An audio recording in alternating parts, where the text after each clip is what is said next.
In this video, we're going to answer a question about us and why we moved to France. We're going to answer a question about transportation and how to get around. And we will answer a question about mobility issues and people with special needs. And finally, we'll talk about restaurants, how to order food, and we'll invite one of you to come and have lunch with us.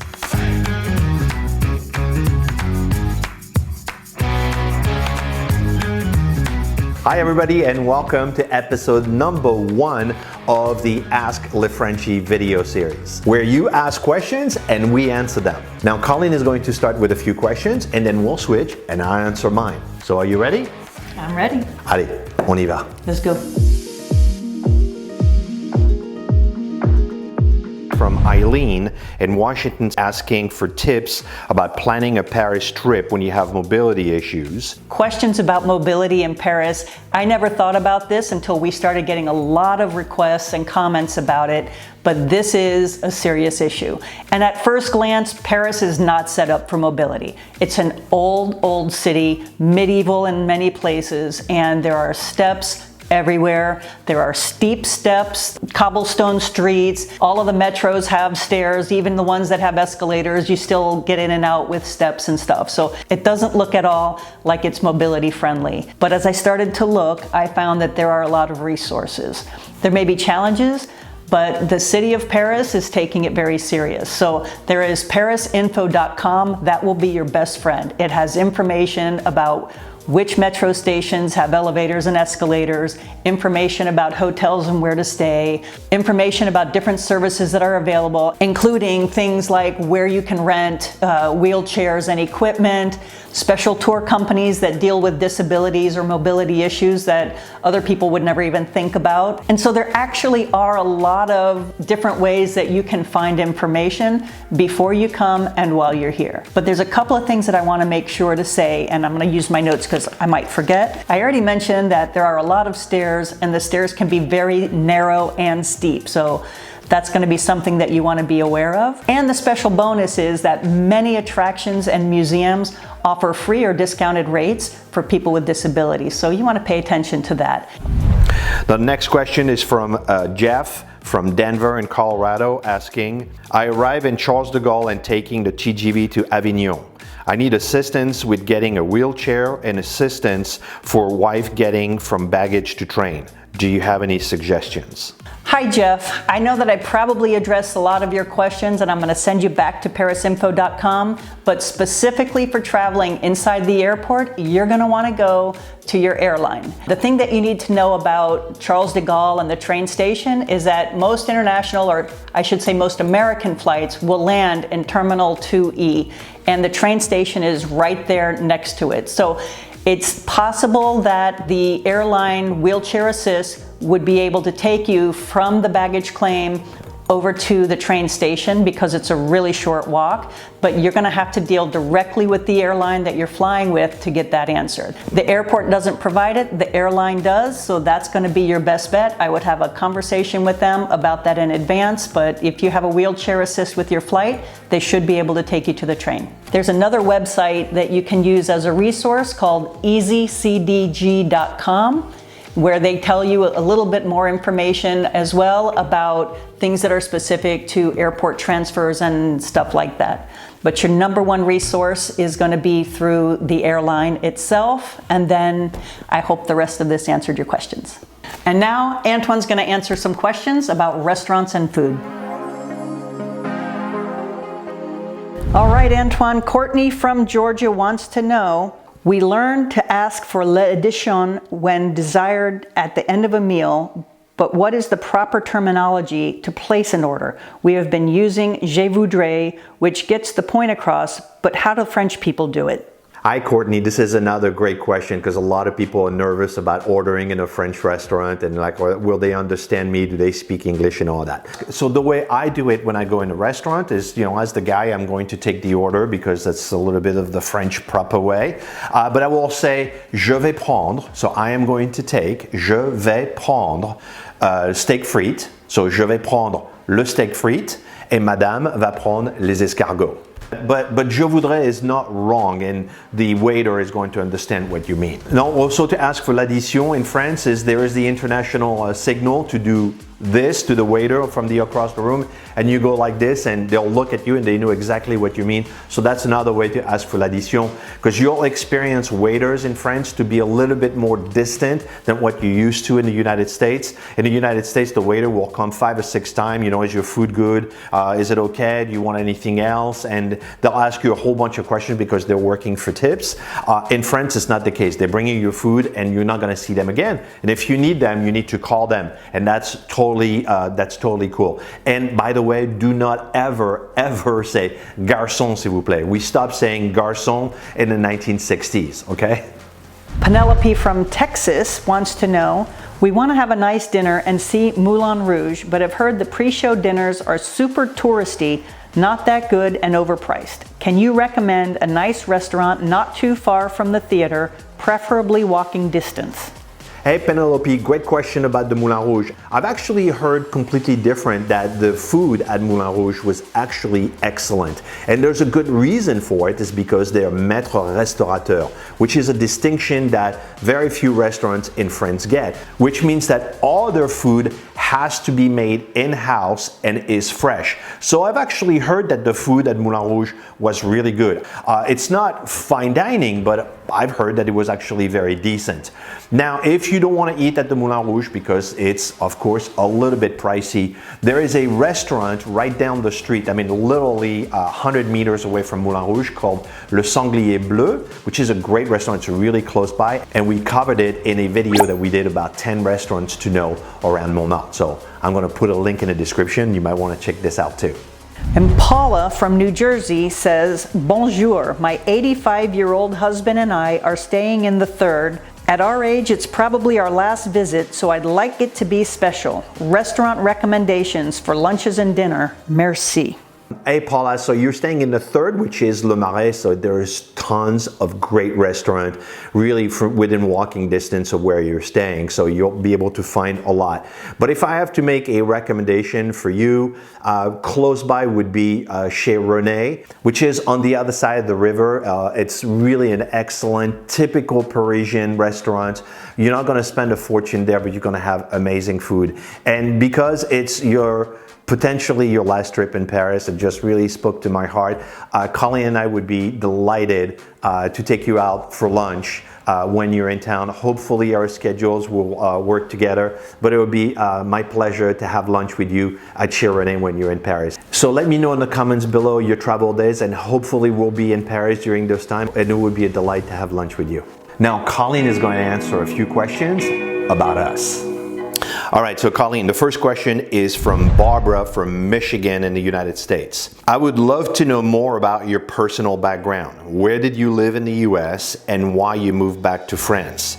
And what did you do for work before starting a YouTube channel? Hi, Barbara. It always amazes me that people want to know more information about us because, you know, we're just us. But apparently you're not the only one either, so here's the deal.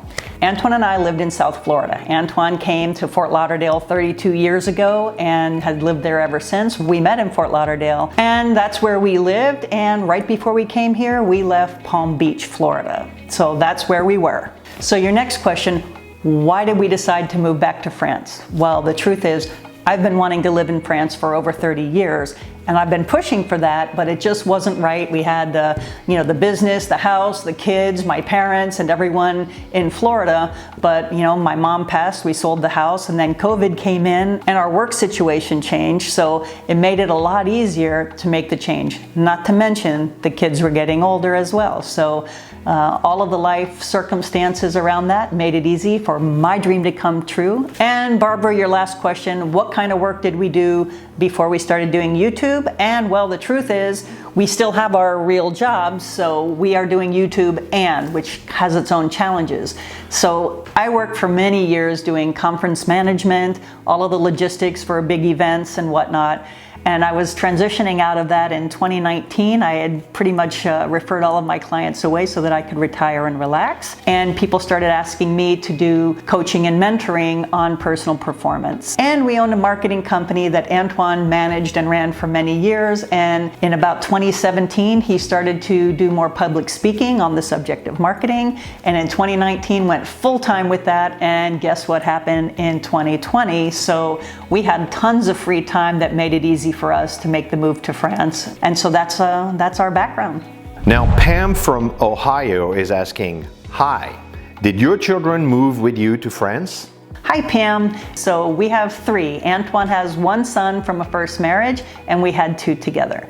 And they're all grown up now. So our daughter, Elizabeth, decided to stay back in the US. She's very culturally American, and she is happily working and adulting, and I miss her like crazy, and are thankful that we get to go back and work in the States from time to time and have a good reason to visit with her, and that's that. Our son Charles, who you've seen in some of our videos, the ice cream video and some stuff out in Normandy and whatnot, Charles is very French culturally. I'm dumbfounded that he was a junior in high school taking chemistry and physics in French and thriving and doing quite well. So I'm as proud can be. And Christopher is Antoine's son, who is 32 years old. He is profoundly delayed with autism and some physical limitations. And he lives with his mom in Fort Lauderdale, and we go visit him as often as we can. So that's information about our kids. Now, Monique from New York in the United States asks,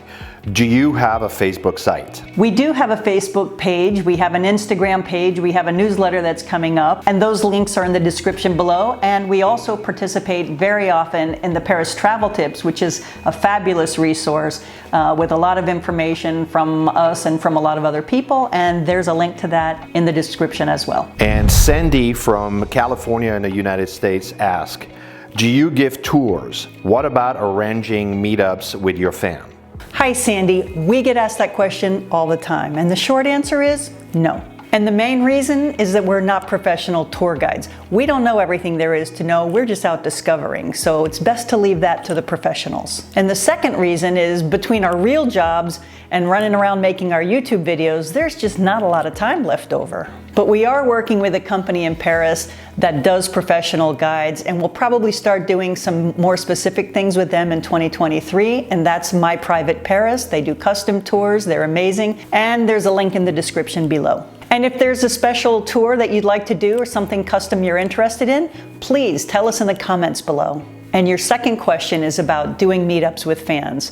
We love meeting with our fans. We had a meetup in August. It was marvelous. And we look forward to doing more of those. And again, we'll be starting to do that in 2023. And we'll put those schedules on our website, lesfrenchiestravel.com, so you'll know when they're coming up, and we'll have reminders in social media. And now Antoine's going to answer some questions about transportation and getting around. Teresa from Alabama wants to know, assuming you don't do the metro, what is the best way to get around Paris, especially if it's your first trip and you know where nothing is? Hi Teresa, the best way to get around Paris if it's your first time, I highly recommend that you do the double-decker bus that is going to take you around the city. The reason why it's great is because it's going to give you a lay of the land. You're going to see all the places that you want to visit, and maybe some are going to call you. You're going to drive by one, you're going to say, I want to come back and do this later on. The second way is to do the boat cruise. So instead of being on the road, now you're going to be from the river. Obviously, there's a river that goes through Paris. So from that vantage point, you're going to see another bunch of landmarks that are going to make you want to see them in person later on. So this is what I would do if it's your first time in Paris. Get the bus to take you around and take you to all the spots.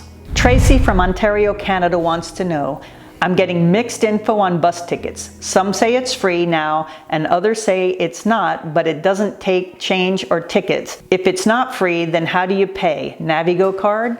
How do I ride the bus? Hey Tracy, so I've actually seen that question about the bus being free or not free and everything. So here's the deal. The bus is not free. Not anymore, at least. It was free during COVID because they were encouraging people not to go in the metro and take the bus instead. But this is long revoked. Now you have to pay. So how you pay? You can pay with a metro ticket, the exact same ticket that you use in the metro, or with your Navigo Easy card. It's the same thing. You put your ticket in the machine, it stamps it, or you swipe your Navigo card and you're good to go. Now you can also buy your ticket directly as you climb on the bus. That also was a thing that they had stopped during COVID, but it's back on. So you can now buy your ticket inside the bus, and there's a coin slot. You put your coins, buy a ticket, get in and ride. Just that easy. Victoria from North Carolina says, my husband and I are first time in Paris. Have you heard of the TootBus and is it worth the price? Also, is the metro easy to navigate? I'm horrible with directions. LOL, merci beaucoup. Hey Victoria, great question. Is the TootBus worth it? So my answer is, if it's your first time in Paris, absolutely. And the reason why is because it's the first time you're visiting Paris, and it's going to take you, you're going to see it from the double-decker bus, you're going to see it from above, it's going to run through all the main attractions, and you're going to see, places that you might want to come back on foot or by metro later on. In some places you'll see, well, I took a picture, that's enough for me. And the second part of your question, is the metro easy to navigate? Well, I think so, but I could see sometimes tourists that are like confused by it. So what you need to know about the metro is that all the lines are numbered and color coded. Now the good news is we've created a video, so I'm gonna put a link in the description, just watch it, and it should give you all the information you need to know on how to navigate the metro. Carmen from California says, hello, going to Paris this December, should we rent a car, take public transportation, or hire a driver to Mont Saint-Michel and Omaha Beach? Thank you. Hey Carmen, that's actually a great question. So should you rent a car to go to Normandy? My preference would be yes. And the reason why is because stuff in Normandy is spread out all over the place. It's not in one location. So you have to drive from town to town, and there's not really a lot of transportation that is going to make it easy for you while you're on site. So preferably, I would rent a car. Now, obviously, do not rent a car for Paris. You don't want to drive in Paris for any reason whatsoever. It's a nightmare, take my word for it. But when you're going outside of Paris for a day trip, if you want to go to Reims or Chartres or the Château de la Loire, all those areas, renting a car is actually a great way to discover France. So that's that. Now, the other option for Normandy is to take the train from Gare Saint-Lazare to Bayeux, and from Bayeux get a hotel. And there are tons of tour operators that offers all kinds of guided tours to see all the Normandy beaches, even some that go all the way to Saint-Michel. So that's another option if you don't want to drive a car, if you don't feel comfortable with a stick shift and you're concerned about driving in France. That's your other option, is to take a train and then hire a guided tour, and there's tons of them in the city that will take you everywhere you want to go. So either option is fine for Normandy. It really depends on whether you feel comfortable driving in France. If you have a question, there's a link in the description below where you can submit that. It's nice and easy. But we did get a lot of questions for this series, and we couldn't answer all of them. So if yours wasn't answered, we have a newsletter coming out where we will address and answer the questions that we got. We take them serious, we read them all. We love to hear from you guys, so keep your eye out for the newsletter. Now, I recommend that you watch this video, and until next time, au revoir.